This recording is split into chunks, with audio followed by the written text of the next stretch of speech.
Hello everyone and welcome back to the channel. आप सबका channel पर बहुत बहुत स्वागत है। मित्रों, अभी हम लोगों ने सीए फाउंडेशन के लिए, जैसा कि आप यहाँ पर बैनर देख रहे हो, द अल्टीमेट बैच शुरू की है। उसमें हम लोग रिवीजन करने वाले हैं। आपका सब्जेक्ट है बिजनेस इकोनॉमिक्स, जो आपको सीए फाउंडेशन लेवल पे अप्लीकेबल होने वाला है।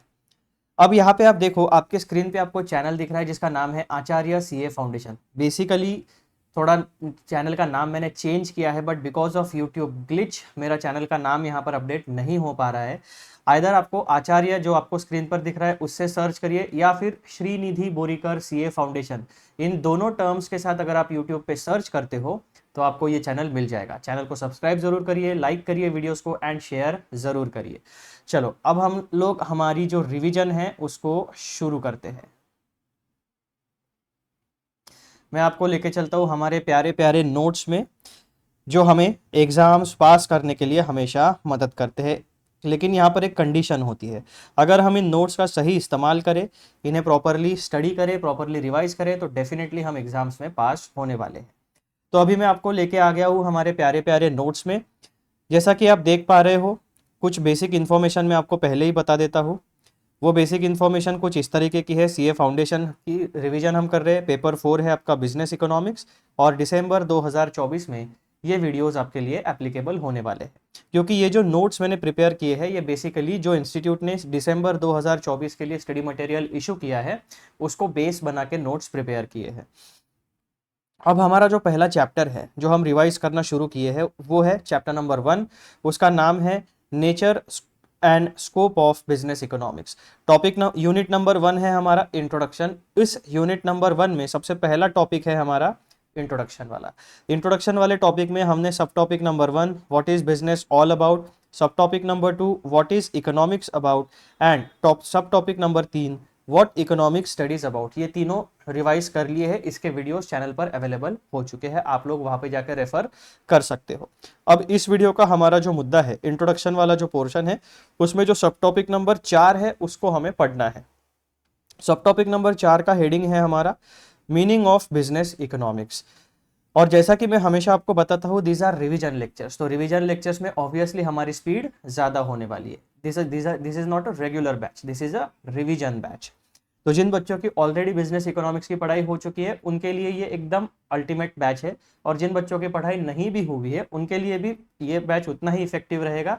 लेकिन एक कंडीशन है, आपका फोकस और आपकी पूरी एनर्जीज इस पढ़ाई में होनी चाहिए। पढ़ाई करते समय दिमाग में और दूसरे अगर थॉट्स आते हैं, विचार आते हैं, तो उन थॉट्स एंड विचार को टोटली इग्नोर करके आपका पूरा का पूरा एनर्जी एंड फोकस रिवीजन में होगा। तब आपको जाके कोई भी रिवीजन वीडियो लेक्चर्स मदद करने वाले हैं। ठीक है, तो ये जो मीनिंग ऑफ बिजनेस इकोनॉमिक्स है, इसमें सबसे पहला टॉपिक हमें पढ़ना है, एक केस स्टडी दी है बेसिकली। क्योंकि जो बिजनेस इकोनॉमिक्स है, ये पूरा का पूरा खेल होता है कि कितने हमारे पास रिसोर्सेस है। टोटल 4 प्रकार के रिसोर्सेस होते हैं as per traditional economics: land, labour, capital and entrepreneurship. इन चारों रिसोर्सेस को हम किस तरीके से यूटिलाइज करें ताकि मैक्सिमम बेनिफिट हमारे बिजनेस को मिले, ये डिसीजन मेकिंग लेना होता है। तो basically meaning of business economics, इसका मतलब होता है कि बिजनेसेस में हम इकोनॉमिक रिसोर्सेस से रिलेटेड डिसीजन मेकिंग प्रोसेस को किस तरीके से कंडक्ट करते हैं। डिसीजन मेकिंग प्रोसेस को कंडक्ट करने का हमारा अल्टीमेट आउटकम होता है profit earning and wealth creation in case of commercial economic transactions and non commercial transactions की हम बात ही नहीं कर रहे, क्योंकि हमारा सब्जेक्ट जो है वो होता है बिजनेस इकोनॉमिक्स, यानी हम कमर्शियल ट्रांजैक्शंस की ही बात कर रहे हैं। तो जो नॉन कमर्शियल इकोनॉमिक ट्रांजैक्शंस है, फिलहाल उसके बारे में हम कुछ भी बात नहीं करेंगे। तो केस स्टडी में सबसे पहले हमें एक बिजनेस का सिनेरियो दिया गया है, उस बिजनेस के सिनेरियो को हम समझेंगे। देन बिजनेस सिनेरियो का एनालिसिस करेंगे। एनालिसिस करने के बाद इस पर्टिकुलर बिजनेस सिनेरियो में प्रॉब्लम स्टेटमेंट क्या है वो देखेंगे। प्रॉब्लम स्टेटमेंट के बाद इस प्रॉब्लम को सॉल्व करने के लिए कौन से प्रकार के डिसीजंस हमारे पास हो सकते हैं वो देखेंगे। देन जब हम डिसीजन मेकिंग प्रोसेस को इनिशिएट करते हैं तो उस डिसीजन मेकिंग प्रोसेस में कौन से चैलेंजेस होते हैं वो हम पढ़ेंगे, challenges in decision making. Then इस पूरे के पूरे सिनेरियो को पढ़ने के बाद हमें यह पता चलेगा कि बिजनेस इकोनॉमिक्स नाम का एक जो सब्जेक्ट है जिसमें कुछ प्रैक्टिकल टूल्स है, कुछ थियरी है और बहुत सारा नॉलेज बेस है, तो इस पूरे के पूरे बिजनेस इकोनॉमिक्स के सब्जेक्ट का रोल क्या होता है इन बिजनेस डिसीजन मेकिंग। ठीक है, then role of business economics को समझने के बाद हम पढ़ेंगे डेफिनेशन ऑफ बिजनेस इकोनॉमिक्स। अब ये जो डेफिनेशन ऑफ बिजनेस इकोनॉमिक्स है ये इतना नीचे देने का कारण एक ही है कि इस पूरे के पूरे केस स्टडी में यहाँ तक ए से लेकर एफ तक हमें एक बैकग्राउंड मिल जाता है पूरा का पूरा बिजनेस इकोनॉमिक्स के बारे में, एंड देन हम जब डेफिनेशन पढ़ेंगे तब हम उस डेफिनेशन को प्रॉपरली अंडरस्टैंड कर पाएंगे।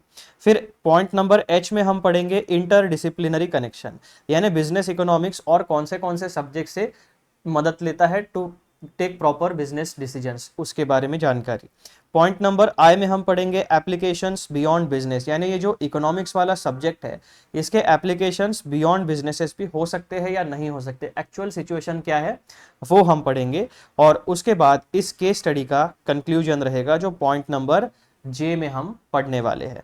तो मित्रों इस तरीके से हमें ये टॉपिक नंबर 4 जो है इंट्रोडक्शन वाला उसको रिवाइज करना है। तो ये पूरा का पूरा आपका टॉपिक का ब्लूप्रिंट है। अब हम चलते हैं केस स्टडी में।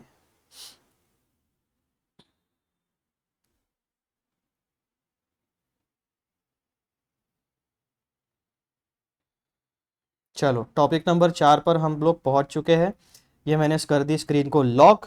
और टॉपिक नंबर 4 क्या कहता है मित्रों हमारे लिए, मीनिंग ऑफ बिजनेस इकोनॉमिक्स। सबसे पहले केस स्टडी का नाम है decision making in business economics.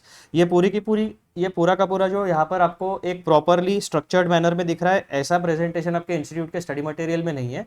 Same material है, बस मैंने उसको प्रॉपरली फॉर्मेट में अरेंज करके दिया है ताकि आपको नोट्स में पढ़ाई करते वक्त आसानी हो जाए। ठीक है, तो बिजनेस सिनेरियो में एक्चुअली हमें ये बिजनेस सिनेरियो है हमारा पूरा का पूरा, कहाँ तक पॉइंट नंबर ए में जितनी भी बातें दी गई है, एक कॉन्वर्सेशन दिया गया है, वो हमारा बिजनेस सिनेरियो है। उस बिजनेस सिनेरियो को अंडरस्टैंड करने के बाद हम आगे के पॉइंट्स एनालिसिस से शुरू करेंगे। बिजनेस सिनेरियो क्या कहता है, having understood the meaning of economics. जैसा कि हमने टॉपिक नंबर 1 में, टॉपिक नंबर 2 बिजनेस क्या होता है, इकोनॉमिक्स क्या होता है, इकोनॉमिक्स किन चीज़ों की पढ़ाई करता है, ये 3 टॉपिक्स के बारे में पढ़ा। अब इकोनॉमिक्स के बारे में हमारा एक अच्छा खासा बैकग्राउंड बन गया है। Having understood the meaning of economics, let us now understand what business economics is. अब हम ये कोशिश करेंगे कि इकोनॉमिक्स को बिजनेस में कैसे अप्लाई किया जाता है। इसका मतलब ये जो बिजनेस इकोनॉमिक्स वाली एक ब्रांच है, जो एक टॉपिक है, वो आपका एक अप्लाइड इकोनॉमिक्स का ब्रांच है, यानी इकोनॉमिक्स की कॉन्सेप्ट्स को आप बिजनेस में अप्लाई करते हो for decision making purposes. For this consider the following situation. अब इस पॉइंट से लेकर आगे पॉइंट्स खत्म होने तक हमारा बिजनेस का सिनेरियो है। तो क्या कहते हैं ये लोग, mister G Ramamurthy the CEO of world wide food limited, यानी सबसे पहले हमें एक इंडिविजुअल का इंट्रोडक्शन दिया गया है। वो इंडिविजुअल का नाम है जी रामामूर्ति, उसका डेजिग्नेशन है ऑर्गेनाइजेशन में chief executive officer, the main person who takes all the decisions, and company का नाम है वर्ल्ड वाइड फूड लिमिटेड। अब ये फूड इंडस्ट्री में काम करने वाली कंपनी है। Limited means public limited company है, और वर्ल्ड वाइड इसका मतलब बड़ा इसका बिजनेस है। ठीक है, तो इस तरीके से हमने, यानी एमएनसी है, बहुत सारे देशों में काम करती है, ऐसा हम अज्यूम करके चलते हैं। तो बेसिकली इतनी इन्फॉर्मेशन हमें पता चल गई। एक सीईओ है, वो कुछ अपने एम्प्लॉयज़ के साथ, स्टाफ्स के साथ, बोर्ड मेंबर्स के साथ बात कर रहा है। Mister G Ramamurthy the CEO of world wide food limited on completion of his presentation turned to his board of directors and raised the question, well ladies and gentlemen, what you say, shall we go into soft drink business। अब ये जो CEO है ये company को चलाता है, और इसने जो प्रेजेंटेशन बनाना था, जो डिस्कशन करना था, वो प्रेजेंटेशन खत्म होने के बाद वो अपने बोर्ड ऑफ डायरेक्टर्स के साथ जो हाई लेवल की मीटिंग होती है, उस मीटिंग में एक सवाल पूछता है, क्या हम लोगों को सॉफ्ट ड्रिंक बिजनेस में आगे बढ़ना चाहिए या नहीं बढ़ना चाहिए। इसका मतलब आप एक अजम्पशन निकाल सकते हो, जो भी प्रेजेंटेशन हमारे प्यारे प्यारे सीईओ साहब ने दिया है वो किससे रिलेटेड होगा, बिजनेस एक्सपांशन या डाइवर्सिफिकेशन से रिलेटेड होगा। कौन से सेगमेंट में डाइवर्सिफिकेशन उन्हें करना है, सॉफ्ट ड्रिंक बिजनेस में उन्हें डाइवर्सिफाई करना है। तो पहली सिचुएशन में हमें, पहले पॉइंट में हमें ये क्लैरिटी आ गई, हमारे सीईओ है G Ramamurthy, world wide food limited company का नाम है, उन्होंने एक प्रेजेंटेशन बनाया है, वो प्रेजेंटेशन रिलेट करता है expansion of existing business into soft drink business, यानी ऑलरेडी वो फूड इंडस्ट्री में काम कर रहा है, अब उसे सॉफ्ट ड्रिंक यानी बेवरेज सेगमेंट में भी अपने बिजनेस को आगे बढ़ाना है। फूड एंड बेवरेजेस इंडस्ट्री होती है, ऑलरेडी फूड में वो काम कर रहे हैं, अब उन्हें सॉफ्ट ड्रिंक्स में डाइवर्सिफाई करना है, आगे बढ़ना है। तो बेवरेज इंडस्ट्री में भी उसे अपने कंपनी को आगे बढ़ाना है। तो ये पहला पॉइंट हो गया। उसके बाद जो उनके बोर्ड ऑफ डायरेक्टर्स है उनमें से एक व्यक्ति कहता है, give us some time sir, remarked Swaminathan, यानी Ramamurthy the CEO, Swaminathan the member of board of directors. वो कहता है कि इसके बारे में हमें सोचने के लिए थोड़ा समय चाहिए। You are asking us to approve a major decision which will have long term impact on the direction of the company। एक नए बिजनेस में यानी सॉफ्ट ड्रिंक बिजनेस में अगर उतरना है तो ये हमारी कंपनी के लिए एक लॉन्ग टर्म डिसीजन होने वाला है और ये हमारी कंपनी के पूरे डायरेक्शन को, इकोनॉमिक रिसोर्सेस को अफेक्ट करने वाला है। फिर I understand your concern for the company, but now the time has come for us to expand our business। फिर ये जो स्वामीनाथन है उसके रिप्लाई के बाद हमारे सीईओ साहब फिर से कहते हैं कि मुझे आपका, हमारे कंपनी के बारे में आपका जो कंसर्न है मैं उसे समझता हूँ, लेकिन अभी समय आ गया है कि हम फूड बिजनेस से अपने बिजनेस को और आगे बढ़ाएं और सॉफ्ट ड्रिंक बिजनेस में एंट्री करें। I understand the concern for the company, but now the time has come for us to expand our business। Soft drinks market is growing fast and it is closely related to our core business food, answered Ramamurthy. अब रामामूर्ति साहब कहते हैं कि मुझे आपकी सारी बातें समझ में आ रही है, मैं मानता भी हूँ आपकी सारी बातों को, लेकिन कभी ना कभी तो हमें डिसीजन लेना पड़ेगा ना, और हमें कोई और जो हमारा कॉम्पिटिटर है वो और ज़्यादा स्ट्रांग होने से पहले अभी सही समय है, हमें सॉफ्ट ड्रिंक मार्केट में उतरना चाहिए। अभी से काम शुरू करेंगे तो आने वाले 2-3-4 साल में हमारी कंपनी का नाम बनेगा, हमारे प्रोडक्ट्स लोगों तक पहुंचेंगे और धीरे धीरे हमारा रेवेन्यू आगे बढ़ेगा। But competition from White Soft Drinks Limited and Black Nectar Limited is tough। They are already into this business for years, remarked another board member। अब यहाँ पर हमारे रामामूर्ति साहब सीईओ, स्वामीनाथन साहब बोर्ड ऑफ डायरेक्टर, अब एक और व्यक्ति की एंट्री होती है जो एक वैलिड पॉइंट डिस्कशन में टेबल पर रखता है। वो क्या कहता है कि देखो, सॉफ्ट ड्रिंक बिजनेस में हमें उतरना चाहिए या नहीं उतरना चाहिए, ये ठीक है, डिस्कशन का एक वैलिड पॉइंट है, लेकिन आपको इसी के साथ बट जो सॉफ्ट ड्रिंक का, जो बेवरेज का बिजनेस आप टारगेट कर रहे हो, वहां पर ऑलरेडी कंपटीशन है। 2 बड़े प्लेयर्स वहां पर काम करते हैं, पहला है सॉफ्ट ड्रिंक्स लिमिटेड और दूसरा है ब्लैक नेक्टर लिमिटेड, और ये दोनों टफ कॉम्पिटिटर्स होंगे। और जो वर्ल्ड वाइड फूड लिमिटेड है, दैट इज हमारे सीईओ साहब की कंपनी, वो एक नया प्लेयर होगी। तो ऑब्वियसली कोई नया प्लेयर जब मार्केट में आता है तो उसके बिजनेस को सेट होने के लिए टाइम लगता है, और जो ऑलरेडी सेट बिजनेसेस है उनको एडवांटेज होता है एग्जिस्टिंग इंडस्ट्री में। They are already into this business for years, यानी वो बहुत सालों से, white soft drinks limited and black nectar limited बहुत सालों से इस इंडस्ट्री में काम कर रहे हैं and they have the competitive advantage. ठीक है, तो इस तरीके से देखो, एकदम सिविलाइज मैनर में बिना झगड़ा किए सारे लोग अपने अपने पॉइंट्स जो है वो डिस्कशन प्रॉपरली कर रहे हैं। तो जब आप चार्टर्ड अकाउंटेंट बन जाओगे या कभी आपको कोई अच्छे मीटिंग में, एक कॉर्पोरेट मीटिंग में क्या कहते हैं उसे, पार्टिसिपेट करने का मौका मिले, तो आपको भी एकदम सिविलाइज्ड मैनर में जब आपका समय आएगा तब आपके वैलिड पॉइंट्स उस डिस्कशन में एड अप करते जाना चाहिए और आगे वालों का पॉइंट ऑफ व्यू भी आपको सुनना है। ऐसा नहीं कि आपने पॉइंट ऑफ व्यू अपना रखा, यही सही है, मेरा मानना ही पड़ेगा, ऐसा एक चाइल्डिश एमेच्योर बिहेवियर आप नहीं पोर्ट्रे कर सकते इन कॉर्पोरेट मीटिंग्स। यहाँ पर बिल्कुल सिविलाइज मैनर में उनका डिस्कशन शुरू है और एकदम अच्छे real practical and valid points एक एक करके डिस्कशन में ऐड होते जा रहे हैं। ठीक है, तो आप भी जो हम डिस्कशन कर रहे हैं उसको एक प्रॉपर बिजनेस सिनेरियो के हिसाब से देखिए। अब हमारे सीईओ साहब कहते हैं, that is right, but we must not forget that the statistics show that there is still room for growth in the market and also food business is near maturity, replied Ramamurthy.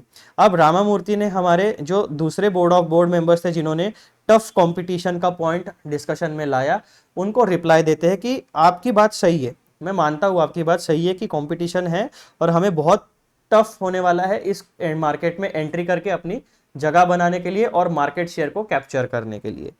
लेकिन जो हमारा research है, उस research में से हमें कुछ statistics पता चले और उन स्टैटिस्टिक्स के हिसाब से अभी भी सॉफ्ट ड्रिंक मार्केट में नए प्लेयर्स के लिए जगह है, ऐसा कहना है हमारे सीईओ साहब का। और उन्होंने एक और पॉइंट रखा कि जो हमारा, जिस इंडस्ट्री में हम एक्चुअली काम करते हैं अभी, करंट सिनेरियो में, जो कि फूड बिजनेस है, वो फूड बिजनेस अभी मैच्योरिटी तक पहुंच गया है, यानी उस फूड बिजनेस में और ज़्यादा ग्रो करने का स्कोप अभी नहीं है। तो कंपनी को अपना रेवेन्यू बढ़ाना है, कंपनी को ग्रो करना है, तो कंपनी को एक्सपांड करना पड़ेगा या डाइवर्सिफाई करना पड़ेगा। तो फूड सेक्टर में अभी हम ना तो एक्सपांड कर सकते हैं, वहां पे स्कोप नहीं बचा है, वो मार्केट मैच्योर हो चुका है। तो जगह कौन से मार्केट में है? सॉफ्ट ड्रिंक यानी बेवरेज मार्केट में जगह है। तो ये कहता है कि हम फूड बिजनेस तो जो जैसा है उसे कंटिन्यू रखेंगे, साथ साथ हम सॉफ्ट ड्रिंक मार्केट में भी एंट्री करेंगे, ताकि हमारा रेवेन्यू ग्रो कर सके, हमारी कंपनी एक्सपांड हो सके। ठीक है, अभी किसी भी बिजनेस के लाइफ साइकिल में 4 स्टेजेस होती है। पहला स्टार्टअप फेज, दूसरा ग्रोथ स्टेज, तीसरा स्टेबिलिटी स्टेज यानी मैच्योरिटी स्टेज, और चौथा होता है आपका डिक्लाइन। यानी ये 4 स्टेजेस में मेजरली बिजनेसेस की लाइफ साइकिल को जनरली सेगमेंटेशन किया जाता है, क्लासिफाई किया जाता है। तो जो फूड बिजनेस है वो लास्ट उसकी यानी मैच्योरिटी लेवल यानी तीसरे फेज में पहुंच चुका है। मैच्योरिटी से हमेशा डिक्लाइन ही होता है बिजनेस, ठीक है, बहुत कम सिनेरियोज में मैच्योरिटी से और फर्दर एक्सपांड या ग्रोथ होता है। जब आप कोई एकदम ट्रिमेंडस इनोवेशन लेके आते हो, वहीं पे आपका ग्रोथ हो सकता है मैच्योरिटी के पॉइंट से। अदरवाइज आपका बिजनेस या तो स्टेबल रहेगा या तो डिक्लाइन होगा। तो ये एक बेसिक चीज हमें पता चल गई, ठीक है। Don't forget that even Swati Foods tried entering the soft drink market and failed miserably, remarked Ashok Agarwal, another board member. Moreover, the projections you are showing are based on last 10 years data. What is the guarantee that the trend will continue? He questioned. Also, we should not forget that Indians have become health conscious, and who knows, tomorrow what will people prefer? He continued. अब एक और board member है अशोक अग्रवाल, उन्होंने अपने point of view उस discussion में add किए। उन्होंने क्या कहा कि जैसे हमारी खुद की कंपनी है वर्ल्ड वाइड फूड लिमिटेड, वैसे ही एक सिमिलर कंपनी है स्वाति फूड्स, उसने भी सॉफ्ट ड्रिंक मार्केट में एंट्री करने की कोशिश की थी, उन्होंने भी काम शुरू किया था, हमारे जैसे ही कंपनी थी, लेकिन वो मिजरेबली फेल हो गए। यानी उन्हें सॉफ्ट ड्रिंक मार्केट में अपनी बिजनेस के रेवेन्यू अपनी जगह बनाने में सक्सेस हासिल नहीं हुआ। तो अगर हमारे साथ भी ऐसा हुआ तो हमारे इकोनॉमिक रिसोर्सेस वेस्ट हो जाएंगे। ये पहला पॉइंट उन्होंने सिमिलैरिटी यानी कंपैरेटिव स्टडी का रखा। उसके बाद वो कहते हैं जो भी प्रोजेक्शंस यानी जो भी स्टैटिस्टिक्स हमारे सीईओ साहब ने कहे थे कि सॉफ्ट ड्रिंक मार्केट्स में अभी भी ग्रोथ के पोटेंशियल्स है, तो वो जो आपने जो स्टैटिस्टिक्स हमें दिए हैं, जो प्रोजेक्शंस आपने बताए हैं, वो पिछले 10 साल के डेटा के ऊपर है। जो फ्यूचर प्रोजेक्शंस हमारे सीईओ साहब ने उन्हें प्रेजेंटेशन में बताया कि अभी भी सॉफ्ट ड्रिंक मार्केट में ग्रोथ के पोटेंशियल है, तो अशोक अग्रवाल साहब ये कहते हैं कि आपने जो प्रोजेक्शंस बताए हैं ये पिछले 10 साल के डेटा के ऊपर है। अब फ्यूचर में ऐसा हो सकता है कि जो कस्टमर्स है, जो कंज्यूमर्स है, उनकी टेस्ट चेंज हो जाए, वो सॉफ्ट ड्रिंक्स ना ले, वो फ्रेश जूसेस को प्रीफर करे, क्योंकि इंडिया जो है अभी इंडियन मार्केट जो है they have become health conscious. तो इसकी गारंटी क्या है कि सॉफ्ट ड्रिंक मार्केट्स में हम एंट्री करेंगे तो हमें सक्सेस मिलेगी ही। ये एक और वैलिड पॉइंट डिस्कशन में ऐड हुआ। फिर फाइनल कंक्लूडिंग पॉइंट हमारे सीईओ साहब देते हैं। Well friends, all your concerns are logical, यानी जितने भी बोर्ड मेंबर्स ने और सीईओ साहब के बीच में जो डिस्कशन हुआ वो सारे के सारे पॉइंट्स वैलिड, एकदम ट्रू पॉइंट्स है, वैलिड पॉइंट्स है, प्रैक्टिकल पॉइंट्स है। And believe me, I have given much thought to this ifs and buts. तो सीईओ साहब कहते हैं कि आपके जो पॉइंट्स है उन पर भी मैंने अच्छे तरीके से विचार विमर्श किया है। My people have spent many days analyzing all available data to arrive at a judgment। तो सीईओ साहब ने कहा जो मैंने टीम इस काम में लगाई थी, उन्होंने बहुत दिन इसके ऊपर रिसर्च किया है, बहुत दिन प्रोजेक्शंस यानी जितना भी उसका परम्यूटेशन कॉम्बिनेशन है, सक्सेस हुआ तो क्या, फेल्योर हुआ तो क्या, ऐसी सिचुएशन आ गई तो हम किस तरीके से रिस्पॉन्ड करेंगे, सारे इफ्स एंड बट्स को हम लोगों ने एक बिजनेस गेम प्ले की तरह सिम्युलेट करके देखा और हमारी टीम एक जजमेंट के ऊपर अराइव हुई है। Our analysis indicates a strong possibility of earning above average return on investment in this market, a return that will be more than what we are earning in food industry। तो ये कहता है CEO साहब कहते हैं कि हमारी team ने जो अवेलेबल डेटा का एनालिसिस किया और उसमें से हमें जो कंक्लूजन मिला, वो कंक्लूजन हमें बताता है strong possibility of earning above average return on investment. तो अगर हम सॉफ्ट ड्रिंक बिजनेस में इन्वेस्ट करते हैं तो जितना भी हम इन्वेस्ट करेंगे जो मार्केट रेट है उससे ज़्यादा हम कमाएंगे, यानी earning about the average market rate. अगर वही पैसा हम किसी और बिजनेस में लगाते हैं या बैंक में डालते हैं तो साल भर में हमें जितना रिटर्न मिलेगा उससे ज्यादा पैसा हम सॉफ्ट ड्रिंक वाले बिजनेस में इन्वेस्टमेंट करके कमा सकते हैं। ये हमारा पर्सनल हमारा एनालिसिस कहता है, ऐसे सीईओ साहब ने कहा।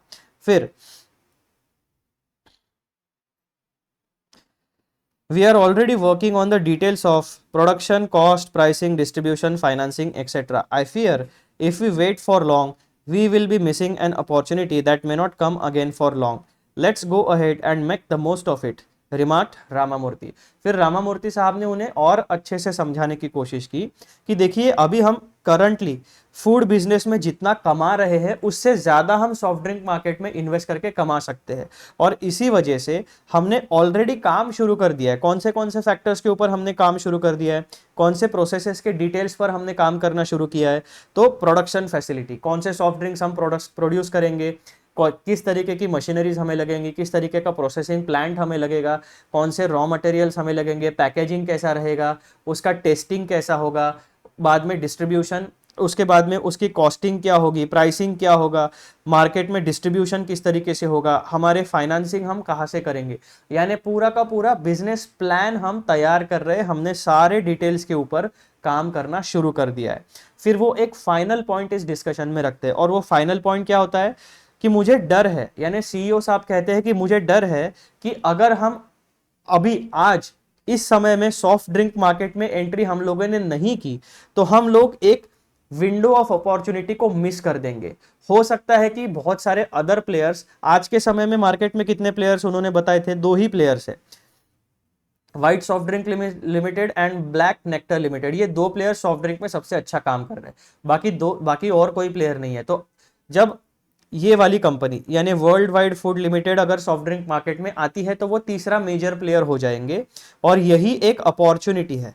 और अगर सीईओ साहब कहते हैं कि आई फियर कि हमने और ज्यादा इंतजार किया तो हमारी ये जो अपॉर्चुनिटी है, ये जो एडवांटेज है, ये हम खो देंगे, और जो पैसे कमाने का, एक्सपांशन करने का जो हमारे पास अपॉर्चुनिटी है, एक छोटा सा विंडो है, वो आने वाले कई सालों तक हमें सॉफ्ट ड्रिंक मार्केट में ना मिले।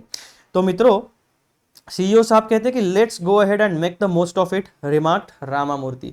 तो यहां पर आप देख रहे हो कि एक कॉर्पोरेट मीटिंग का पूरा उन्होंने हमारे पास डिटेल्स दिया है। बेसिकली आप इसे कह सकते हो मिनट्स ऑफ द मीटिंग। जो भी मीटिंग में डिस्कस होता है ना, वो एक व्यक्ति होता है, वो सारे पॉइंट्स नोट डाउन करते रहता है, टाइप करते रहता है कि किसने क्या क्या पॉइंट बोला, और उसे कहा जाता है मिनट्स ऑफ द मीटिंग।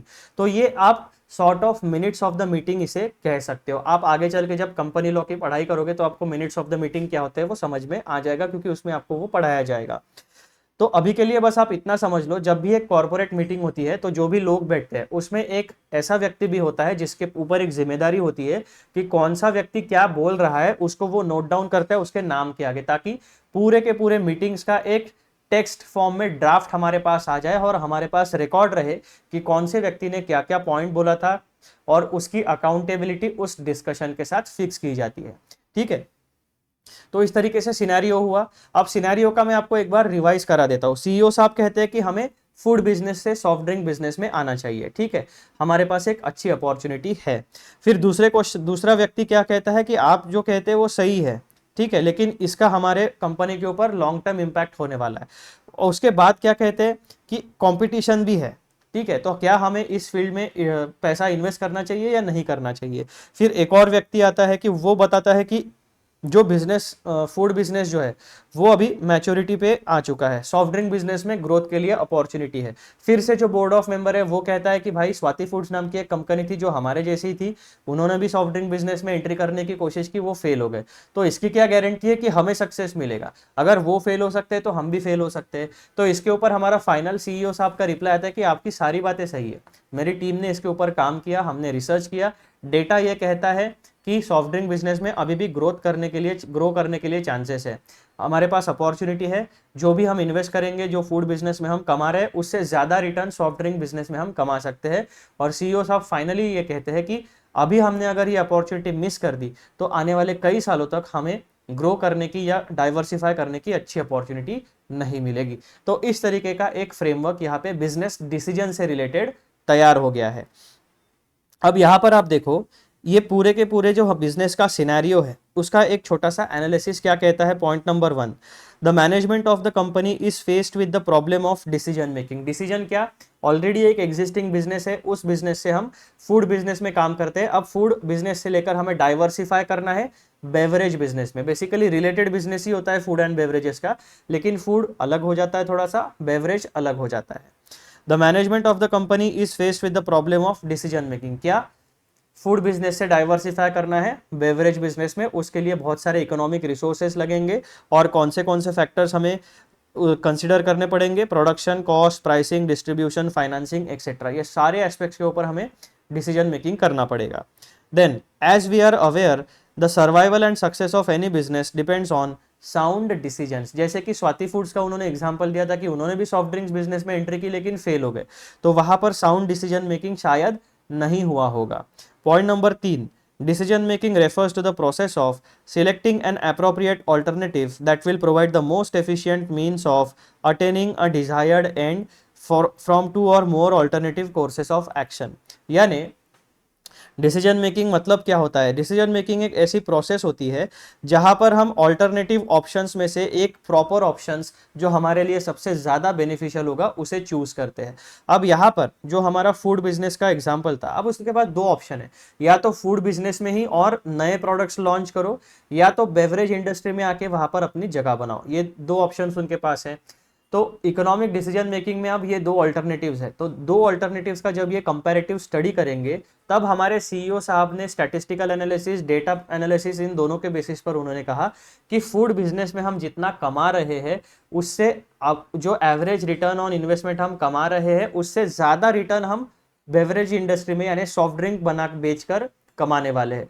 तो सबसे बेस्ट ल्यूक्रेटिव ऑप्शन कौन सा हो गया करंटली ऑन पेपर, तो सॉफ्ट ड्रिंक बिजनेस में हमें जाना चाहिए। तो ये डिसीजन मेकिंग प्रोसेस होती है, जो आप पूरा का पूरा बिजनेस प्लान तैयार करोगे, दोनों बिजनेस सिनेरियोस को तैयार करोगे, साइड बाय साइड रखोगे, अपनी टीम को बुलाओगे, टीम के साथ डिस्कशन करोगे, positives and negatives of each business, strengths कौन सी है, वीकनेस, स्वॉट एनालिसिस आप करोगे, स्ट्रेंथ्स कौन सी है, अपॉर्चुनिटीज कौन सी है, वीकनेसेस कौन से है, थ्रेट कौन से है, दोनों बिजनेस का स्वॉट एनालिसिस करोगे। स्वॉट एनालिसिस के ऊपर और जो भी आपके पैरामीटर्स होंगे उसके बेसिस के ऊपर सबसे ज्यादा पॉइंट्स जिस बिजनेस प्लान को मिलेंगे उस बिजनेस प्लान को लेकर आप आगे बढ़ने वाले हो।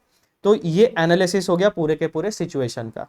फिर प्रॉब्लम स्टेटमेंट क्या आता है, decision making involves evaluation of feasible alternatives.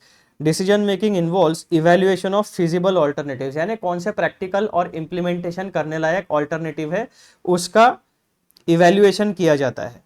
Rational judgement on the, ठीक है, decision making involves evaluation of feasible alternatives, rational judgement on the basis of information and choice of a particular alternative which the decision maker finds as the most suitable. दो चीजें की जाती है decision making process में। सबसे पहले evaluation किया जाता है फिजिबल ऑल्टरनेटिव्स का, और इवैल्यूएशन किया जाता है और उस इवैल्यूएशन के बेसिस पर रैशनल डिसीजन मेकिंग किया जाता है। ठीक है। Point number 2, as explained above, the question of choice arises because our productive resources such as land, labor, capital and management are limited and can be employed in alternative uses। अब हमें economics ने एक बात तो सिखा दी है, जो हमारे पास अवेलेबल रिसोर्सेस है वो लिमिटेड अमाउंट में है, उन्हीं रिसोर्सेस को यूज करने के बहुत सारे ऑप्शंस हमारे पास है। अब ऑप्शन नंबर 1 में पैसा लगाना है, ऑप्शन नंबर 2 में पैसा लगाना है, ऑप्शन नंबर 3 में पैसा लगाना है, ये डिसाइड कैसे करेंगे, तो हम पूरा का पूरा उसका इवैल्यूएशन करेंगे कि फिजिबिलिटी रिपोर्ट हम बनाएंगे, कौन सा प्रोजेक्ट फिजिबल है, कौन सा प्रोजेक्ट फिजिबल नहीं है। फिर रैशनल जजमेंट हम लेंगे, कहाँ पे सबसे ज्यादा रिटर्न ऑन इन्वेस्टमेंट हमें मिलेगा, कम से कम कॉस्ट हमारी लगने वाली है, उसके बेसिस के ऊपर हम अपने डिसीजंस लेने वाले हैं। As explained above, the question of choice arises because of productive resources. अब ये जो रिसोर्सेस है, ऑप्शन नंबर 1 में लगाने के बाद कितना कमा सकते हैं, ऑप्शन नंबर 2 में लगाने के बाद कितना रिटर्न ऑन इन्वेस्टमेंट हमें मिलेगा, ऑप्शन नंबर 3 में कितना रिटर्न ऑफ इन्वेस्टमेंट हमें मिलेगा, पूरा का पूरा फिजिबिलिटी रिपोर्ट तीनों ऑप्शंस का बनेगा।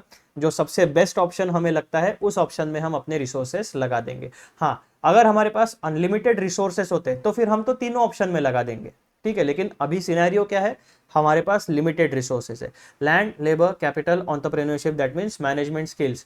तो ये रिसोर्सेस हमारे पास लिमिटेड अमाउंट में है, हम हर जगह पे इन रिसोर्सेस को लगा के फ्रैगमेंट नहीं कर सकते। कॉन्सेंट्रेटेड एफर्ट अगर हम करेंगे तो सक्सेस मिलने के चांसेस ज्यादा होते हैं।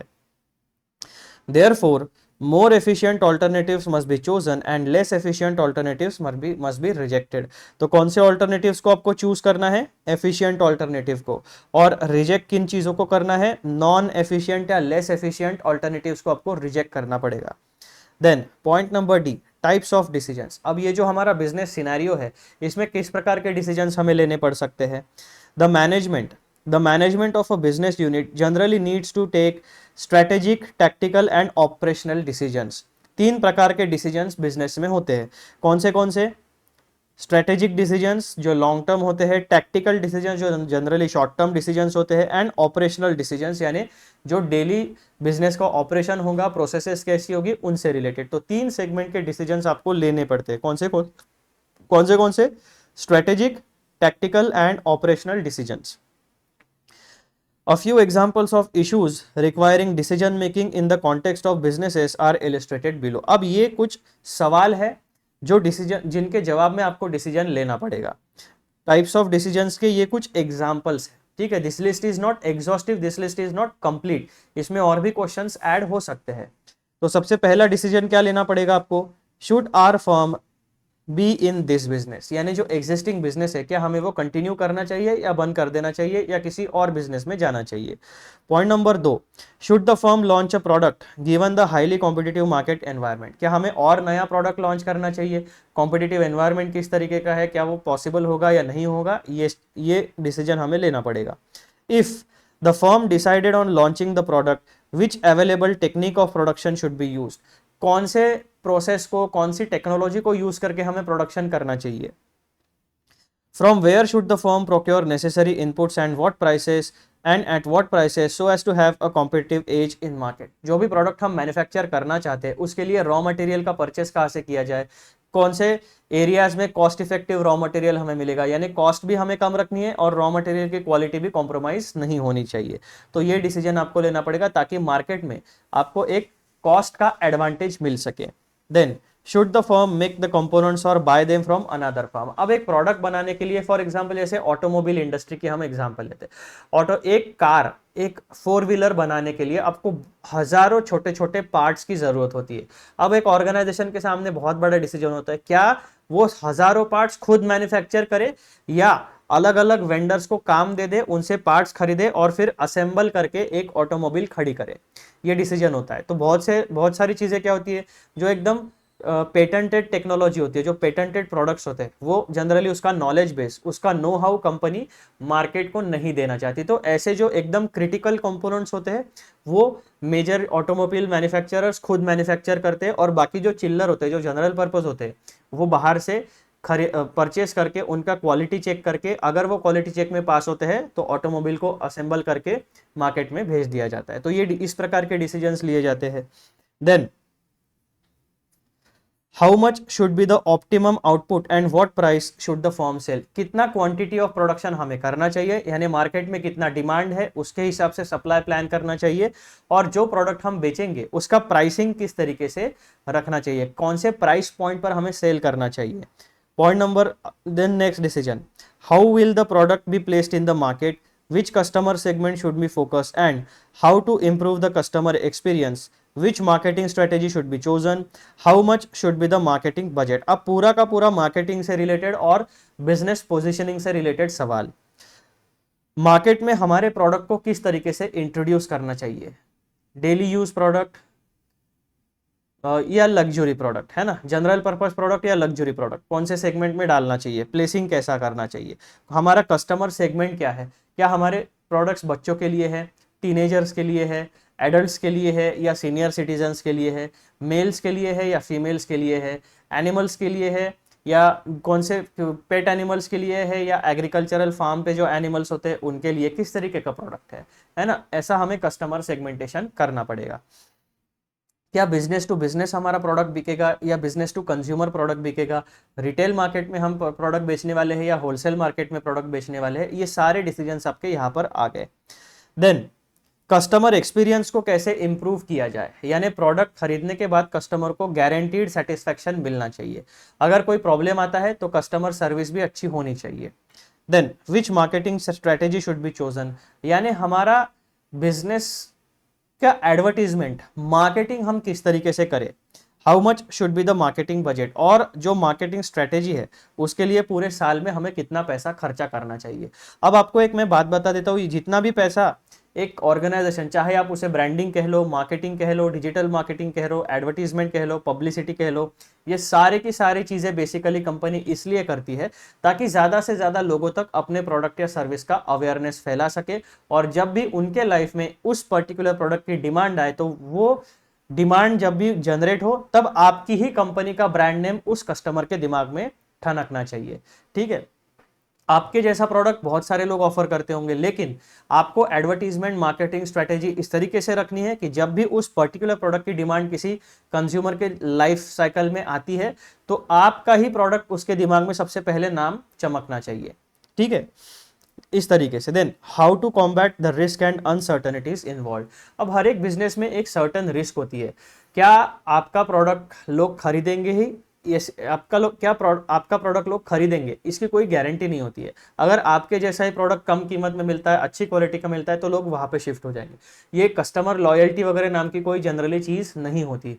कस्टमर की एक ही लॉयल्टी होती है, कम से कम प्राइस में दो, अच्छे से अच्छा प्रोडक्ट दो, और मेरी डिमांड फुलफिल होनी चाहिए, मुझे मैक्सिमम सेटिस्फेक्शन मिलना चाहिए। ठीक है, ये 4 पैरामीटर्स अगर आपके टिक मार्क होते हैं तो ही कस्टमर आपके ब्रांड के साथ लॉयल रहेगा। कोई भी व्यक्ति आपके ब्रांड के साथ लॉयल पैसे देकर नहीं रहे, अदरवाइज कोई लॉयल नहीं रहेगा। तो मित्रों, these are the types of decisions जो आपको अपने ऑर्गेनाइजेशन के लिए लेने पड़ सकते हैं। ठीक है, फिर पॉइंट नंबर ई में हम देखेंगे चैलेंजेस इन डिसीजन मेकिंग। अब ये डिसीजन मेकिंग प्रोसेस में कौन से हर्डल्स आ सकते हैं, कौन से डिफिकल्टीज आ सकती है, चैलेंजेस आ सकते हैं, उसके बारे में जानकारी। Decision making on the above as well as similar issues is not simple and straightforward as the economic environment in which the business as the firm functions is highly complex and dynamic. यहाँ पर आपको एक situation का description दिया गया है। जो भी बिजनेस के रियल सिनेरियो होता है, जो रियल लाइफ बिजनेसेस होते हैं, जो कंडीशंस होती है, जो सर्कमस्टांसेस होते हैं, वो हमेशा हाईली कॉम्प्लेक्स एंड डायनामिक होते हैं। वो स्ट्रेट फॉरवर्ड एकदम ऐसा सिंपल लाइफ नहीं होता है। गवर्नमेंट की पॉलिसीज होती है, टैक्सेशन की पॉलिसीज होती है, लोकल लॉज होते हैं, एनवायरमेंटल लॉज होते हैं, कस्टमर की डिमांड होती है, एम्प्लॉयज़ होते हैं, एम्प्लॉयज़ को छुट्टियां लगती है, फिर एम्प्लॉयज़ काम पे भी आते हैं, कभी कभी स्ट्राइक हो जाता है, कभी कभी पावर ब्रेकडाउन हो जाता है, कभी कभी मशीनरी में खराबी आ जाती है, ऐसे बहुत से चीज़ें होती है। तो ये सारे के सारे इश्यूज को सॉल्व करने के लिए, सॉल्यूशन प्रोवाइड करने के लिए आपको डिसीजंस लेने पड़ेंगे। तो ये सारे डिसीजन मेकिंग प्रोसेस में आपके चैलेंजेस आने वाले हैं। The problem gets aggravated because most of the time decisions are to be taken under conditions of imperfect knowledge and uncertainty. और ऑल ऑफ अ सडन आपके सामने अगर कोई प्रॉब्लम आता है बिजनेस में, तो हो सकता है कि आपने उसके बारे में ना सोचा हो, अब आपके सामने प्रॉब्लम आ गया, अब आप उसके ऊपर सॉल्यूशन निकालोगे। तो कोई भी प्रॉब्लम अराइज होने से लेकर उसका सॉल्यूशन निकालने तक एक सर्टेन टाइम, समय हमें लगने वाला है। तो वो समय ही सबसे बड़ी डिफिकल्टी होती है, क्योंकि बिजनेसेस में हमें फास्ट पेस्ड डिसीजन मेकिंग करने की जरूरत होती है। Point number F, role of business economics. Decision making therefore requires that the management to be equipped with proper methodology and appropriate analytical tools and techniques. तो ये जो डिसीजन मेकिंग की process है, ये हाईली कॉम्प्लेक्स है, dynamic है, challenging है। इस चैलेंजिंग सिचुएशन को हैंडल करने के लिए मैनेजमेंट को क्या क्या ज़रूरत होती है? Management should be equipped with proper methodology, एक सिस्टमैटिक लॉजिकल स्ट्रक्चर में एक सिस्टम होनी चाहिए, लॉजिकल स्ट्रक्चर होना चाहिए जिसका यूज करके मैनेजमेंट फटाफट डिसीजन मेकिंग कर सके। ठीक है, प्रॉपर मेथडोलॉजी होनी चाहिए, अप्रोप्रिएट एनालिटिकल एंड टूल्स होने चाहिए, एंड टेक्निक्स होनी चाहिए। यानी मैनेजमेंट को बिजनेस अगर चलाना है तो उसके पास कटिंग एज टेक्नोलॉजी होनी चाहिए। Point number 2, business economics meets this needs of the management by providing a huge corpus of theory and techniques. तो ये जो बिजनेस इकोनॉमिक्स का जो ब्रांच है, जो अप्लाइड इकोनॉमिक्स के नाम से भी जाना जाता है, ये मैनेजमेंट को प्रोवाइड करता है with a huge corpus of theory and techniques. यानी इकोनॉमिक्स में बेसिक, स्पेसिफिकली बिजनेस इकोनॉमिक्स में कुछ ऐसे टूल्स है, टेक्निक्स है, कुछ ऐसा नॉलेज बेस है जिसका यूज करके मैनेजमेंट अपनी डिसीजन मेकिंग प्रोसेस को एकदम सही तरीके से फुलफिल कर सकता है। Briefly put, business economics integrates economic theory with business practice. तो जो भी आपकी थियरी है उसको रियल लाइफ सिनेरियो के साथ जोड़ के आपको डिसीजन मेकिंग में मदद होती है। Then point number G, definition of business economics. अब यहां तक हमें ये तो पता चल गया कि बिजनेस सिनेरियो से हमने समझा, एनालिसिस समझा, चैलेंजेस समझे, और उसके बाद में रोल क्या होता है, चैलेंजेस क्या होते हैं, सारी चीजें हमने देखी। अब इन चीजों को मद्देनजर रखते हुए अब हमारे सामने आती है बिजनेस इकोनॉमिक्स की definition. Business economics also referred to as managerial economics. ठीक है, बिजनेस इकोनॉमिक्स का एक और नाम है, उसे मैनेजरियल इकोनॉमिक्स के नाम से भी जाना जाता है। Generally refers to the integration of economic theory with business practice. While the theories of economics provide tools which explain various concepts such as demand, supply, cost, price, competition, etc., business economics applies these tools in the process of decision making. यानी economics में आपको concepts का explanation है। कौन से प्रकार के concepts होती है इकोनॉमिक्स में? Demand, supply, cost, price, competition, ऐसी बहुत सारी, यानी मार्केट में बिजनेस से रिलेटेड जितनी भी कॉन्सेप्ट्स होगी वो सारा का सारा एक्सप्लेनेशन आपको इकोनॉमिक्स में मिलेगा, जो भी पैसों के नेचर का होगा, मॉनेटरी टर्म्स का होगा। अब ये जो कॉन्सेप्ट्स है, अब ये जो बिजनेस इकोनॉमिक्स की टर्म है, ये इन कॉन्सेप्ट्स को अप्लाई रियल लाइफ में अप्लाई करता है in business decision making process, इसीलिए उसे अप्लाइड इकोनॉमिक्स के नाम से भी जाना जाता है। यानी जो थियरीज है उसको आप एक्चुअली अप्लाई करते हो, कहां पे अप्लाई करते हो? बिजनेस में। तो इकोनॉमिक थियरीज का एप्लीकेशन इन बिजनेस, इस टर्मिनोलॉजी के बेसिस पर बिजनेस इकोनॉमिक्स के सब्जेक्ट का नाम पड़ा है। Then thus business economics comprises of that part of economic knowledge, logic, theories and analytical tools that are used for rational business decision making. तो business decision making का सबसे main purpose क्या होता है? rational business decision making. Point, आखिरी point, in brief it is applied economics that fills the gap between economic theory and business practice. तो जो भी इकोनॉमिक थियरी है उसको बिजनेस में किस तरीके से अप्लाई किया जाता है, ये नॉलेज बेस कंटेन किया जाता है बिजनेस इकोनॉमिक्स वाले सब्जेक्ट में, और जो भी नॉलेज बेस यहाँ पर है उसकी वजह से रैशनल बिजनेस डिसीजन मेकिंग में हमें बहुत ज़्यादा हेल्प होती है। Point number H, interdisciplinary connections. Business economics has close connection with economic theory, micro as well as macroeconomic, operations, research, statistics, mathematics and theory of decision making. अब ये जो business economics का सब्जेक्ट है ये और कुछ अलग अलग सब्जेक्ट्स के साथ रिलेशनशिप रखता है। यानी बिजनेस इकोनॉमिक्स का सब्जेक्ट अकेले आपको उतना एफिशिएंट तरीके से मदद नहीं कर पाएगा। बिजनेस इकोनॉमिक्स मदद लेता है इकोनॉमिक थियरी की, जिसमें माइक्रो एंड मैक्रो इकोनॉमिक्स दोनों आता है। देन ऑपरेशंस रिसर्च नाम का एक सब्जेक्ट है, उससे भी बिजनेस इकोनॉमिक्स नॉलेज बेस बोरो करता है। Statistical tools, statistical methods decision making के लिए, वो भी स्टैटिस्टिक्स से बोरो करता है बिजनेस इकोनॉमिक्स। मैथमेटिक्स के कुछ फॉर्मूलेज है, मैथमेटिक्स के कुछ कॉन्सेप्ट्स है, उनको भी बिजनेस इकोनॉमिक्स इंटीग्रेट करता है ताकि और अच्छे तरीके से बिजनेसेस को मदद हो सके। And theory of decision making, business economic, और इन सारे सब्जेक्ट्स को मिला के आपका बिजनेस इकोनॉमिक्स का सब्जेक्ट रेडी होता है। ठीक है, इसीलिए इसे कहा जाता है इंटरडिसिप्लिनरी नेचर। यानी बिजनेस इकोनॉमिक्स में और बहुत सारे रिलेटेड फील्ड्स का भी नॉलेज होना आपको जरूरी है, तब जाके आप बहुत एफिशिएंट तरीके से बिजनेस इकोनॉमिक्स को समझ पाओगे, उसको इंप्लीमेंट कर पाओगे। Then point number 2, a professional business economist has to integrate the concept and methods from all these disciplines in order to understand and analyze practical managerial problems. Point number I, application beyond business. Business economics is not only valuable to business decision makers but also useful for managers of not for profit organizations such as NGO, voluntary organizations. अब इन्होंने यहाँ पर एक clarification दिया है। ये जो business economics का जो एक अप्लाइड इकोनॉमिक्स का फील्ड है, basically applied economics commercial transactions में भी अप्लाई होता है, नॉन कमर्शियल ट्रांजैक्शंस में भी अप्लाई होता है, क्योंकि commercial transactions and non commercial transactions दोनों प्रकार के ट्रांजैक्शंस में जो करेंसी होती है, जो पैसा होता है, जो इकोनॉमिक रिसोर्सेस होते हैं, उनका यूज होता है। कौन से प्रकार के रिसोर्सेस हमारे पास होते हैं? Land, labour, capital and entrepreneurship. ये 4 मेजर कैटेगरीज में हम सारे रिसोर्सेस को क्लासिफाई करते हैं। तो ये रिसोर्सेस आप कमर्शियल एक्टिविटीज में भी लगा सकते हो, यानी बिजनेस एक्टिविटीज में भी लगा सकते हो, और ये रिसोर्सेस आप नॉन बिजनेस एक्टिविटी यानी नॉन कमर्शियल एक्टिविटीज में भी लगा सकते हो। बिजनेस एक्टिविटी का मोटिव क्या होता है? शॉर्ट टर्म में प्रॉफिट कमाओ, लॉन्ग टर्म में वेल्थ क्रिएट करो। नॉन प्रॉफिट ऑर्गेनाइजेशंस का मोटिव क्या होता है? सोशल बेनिफिट जनरेट करो, सोसाइटी में पॉजिटिव इंपैक्ट तैयार करो, चैरिटी करो, लोगों के जीवन का स्तर सुधारो। तो दो अलग अलग मोटिव्स होते हैं। जो आपके पास इकोनॉमिक रिसोर्सेस है, तो इन रिसोर्सेस को आप दो अलग अलग मोटिव्स वाली इकोनॉमिक एक्टिविटी में लगा सकते हो। ठीक है, तो इसीलिए यहां पर कहा गया कि ये जो अप्लाइड इकोनॉमिक्स है, ये बिजनेस इकोनॉमिक्स के नाम से भी जाना जाएगा, और ये नॉन बिजनेस एक्टिविटीज के लिए भी आप यूज कर सकते हो। देन पॉइंट नंबर जे, जो कि इस पूरे टॉपिक का यानी पूरे केस स्टडी का कंक्लूजन है। Effective decision making is crucial for survival and success of any business. अब हमारा टॉपिक जो है, हमारा सब्जेक्ट जो है वो बिजनेस इकोनॉमिक्स है, इसीलिए यहां पर बिजनेस कहा गया है।